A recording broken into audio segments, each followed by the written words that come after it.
G'day, welcome to the Nerdy Dad channel. Today I want to talk about the Count Dooku episodes of Tales of the Jedi. So we're talking about episodes 2, 3 and 4. Now, before we start, what was your favourite moment from the Count Dooku episodes? I'll tell you mine at the end. I'll start by saying that I haven't listened to Count Dooku Jedi Lost, so I have no idea how this works or doesn't work with the established Dooku backstory. But I absolutely loved these shorts. I love the insight that they give you to his character, a character that I've always found intriguing.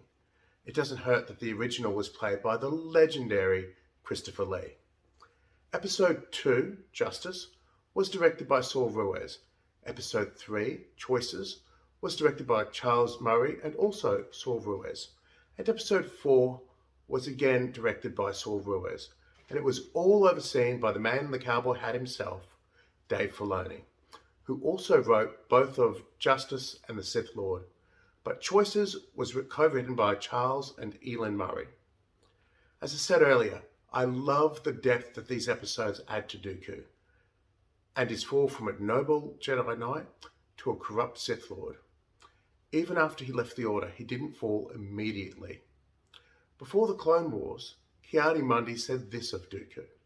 He is a political idealist, not a murderer. His was a very different fall to Anakin, although it was no less tragic. Dooku's fall was not because of a possessive love of a woman. Dooku fell because he genuinely thought the Republic was corrupt, and we see in these shorts that on at least 2 occasions, he was shown to be correct. How could my father allow this to happen to his people? You don't blame them for abducting you? What choice do they have? We are part of a group who learned Larrick was using his ascendancy to become rich at the expense of our people and planet. I don't know that I liked either of these 2 episodes better. What I really liked is what they said together. In the movies, we heard of the corruption and ineffectiveness of the Republic. In these 2 episodes, we saw the effect of the corruption of some senators. On top of that, Choices sets up the future of that corruption, or at least the future response to that corruption, because it was set on Raxus, the planet that would become the capital of the Confederacy of Independent Systems. Justice also shows us the relationship between Dooku and Qui-Gon, at least the relationship at that snapshot in time. And then we have the Sith Lord. I'm going to say something about the episode that I didn't like, the time jump. These are shorts. By their nature, we don't have a lot of time to work with. So I think they work best when they show us a slice of life, a particular moment in time. However, I'm now going to say something that I did like about the episode. Everything else. Now, despite the criticism that I just gave, I do see what both time periods, just before and just after Qui-Gon's death, bring to the story. I like that we get to see Qui-Gon and his relationship with Dooku at that point in time.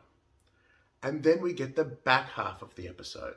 And while this story is very much Dooku's, to me, this episode was Bryce Dallas Howard as Yaddle's episode. Have you guessed what my favourite scene of this arc was yet?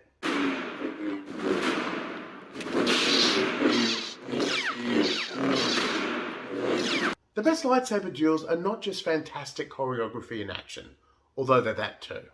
They have something to say. At this point, Dooku had fallen a long way, but he wasn't completely gone.